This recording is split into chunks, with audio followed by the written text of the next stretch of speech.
a stormy bracket! What's going on, everyone? So welcome to my latest video. This is obviously part of a series where I focus on a specific director and rank that director's work from worst to best. Done such directors in the past such as Spike Jonze, Spike Lee, Wes Anderson, Paul Thomas Anderson, the list goes on. You guys can check out those directors and many more in my director playlist down below. But guys, you clicked on this video, so you know this time around I'm focusing on Joseph Kosinski's films and ranking them from worst to best. Now, as of the filming of this video, which is June 30th of 2022, Joseph Kosinski has done 5 films. So I'll be ranking them from 5 being his worst to 1 being his best, and of course, my opinion. Now, keep in mind, if you're new to the channel, this will not include any TV shows, short films, music videos, TV movies, none of that. Just specifically feature-length movies. So, again, he's done 5 of them, so I'll be going from 5 to 1. Anyways, guys, enough exposition. Let's get started. So kicking things off with number 5, we have his latest movie, which is Spiderhead. It is a Netflix movie starring Chris Hemsworth and, of course, Miles Teller. This is a movie that when I read the premise, I said, yep, I'm on board. And coming out of it, I said, nope. Truth be told, the movie definitely is riffing on Ex Machina early on, but by the end, it becomes pure and utter schlock. And you'll either be on board with that or you won't. I personally wasn't, because I think that the first act is actually quite strong. But as the movie progressed, it got really silly to the point where I was like, oh, dear Lord in heaven, you gotta be kidding me. So, yeah, that's why it's my number 5. Next up, my number 4 is Only the Brave, which, truth be told, Only the Brave I quite like. And it is also the highest rated movie of all of Joseph Kosinski's movies that I've given. But that being said, there's a lot of things to take into account with this ranking list that I do. Specifically, this one is that I also account for rewatchability value, entertainment value, and just filmmaking. And I think that the filmmaking of Only the Brave is really good. And I do think that I was quite entertained when I saw it in theaters, but the rewatchability value just really isn't there for me personally. I saw it in theaters 5 years ago, and I just have not had the urge to revisit it.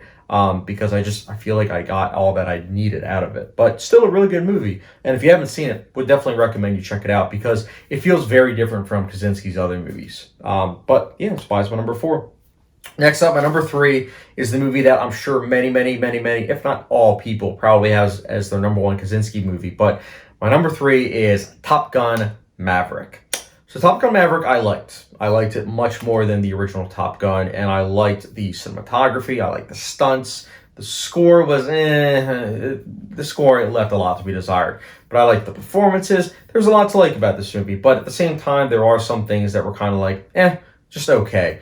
Romance, I like Jennifer Connelly, I like Tom Cruise, but the romance, not a big fan of it. Pacing was a bit disjointed because of it, and I do think this movie could have been trimmed just a little bit. But nonetheless, I liked Top Gun Maverick. I did see it twice in theaters, but not my favorite Kosinski movie. But still, I liked it. That's why it's my number 3. Next up, my number 2 is Tron Legacy. I know, hot take, but I actually quite like Tron Legacy. Sure, it's flawed with the, kind of so de-aging visual effects of Jeff Bridges, but I gotta say, I do quite enjoy this movie. I love the score by Daft Punk. I love the cinematography, visual effects. Performances are solid. There's some questionable things here and there from the main performance, Garrett Hedlund, but for the most part, I quite enjoy this movie. And as a blockbuster, it's definitely one of those movies I come back to every now and then because it does give me a lot of joy in terms of a spectacle level. Now, in terms of the characters, that does leave a little bit to be desired for sure. But in terms of rewatchability value, entertainment value, and filmmaking, I do quite like this movie, and that's why it's my number 2. Next up, my number 1. The movie I saw twice in theaters as well, similar to Top Gun Maverick. Tron Legacy, I only saw once in theaters. I forgot to mention that. But my number 1 is Oblivion.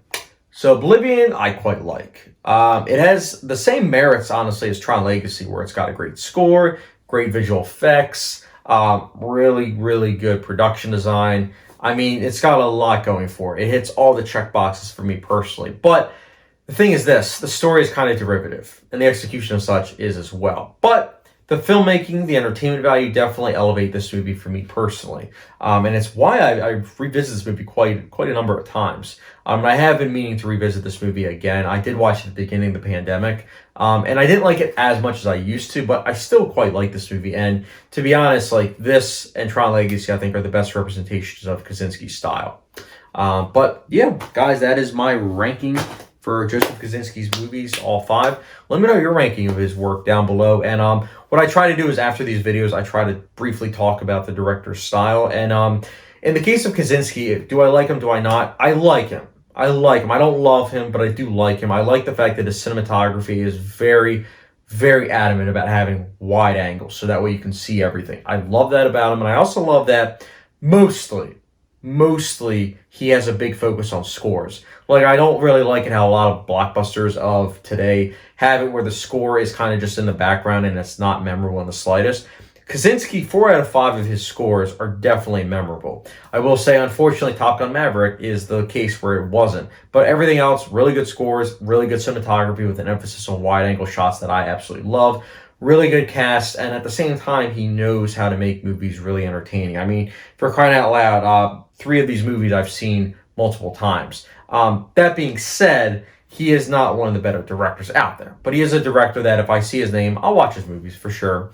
But yeah, guys, Joseph Kosinski, let me know your ranking down below. And as always, I really do appreciate you guys watching my videos. Don't forget the subscription, notification bell, follow me on Letterboxd, and I will get you guys later.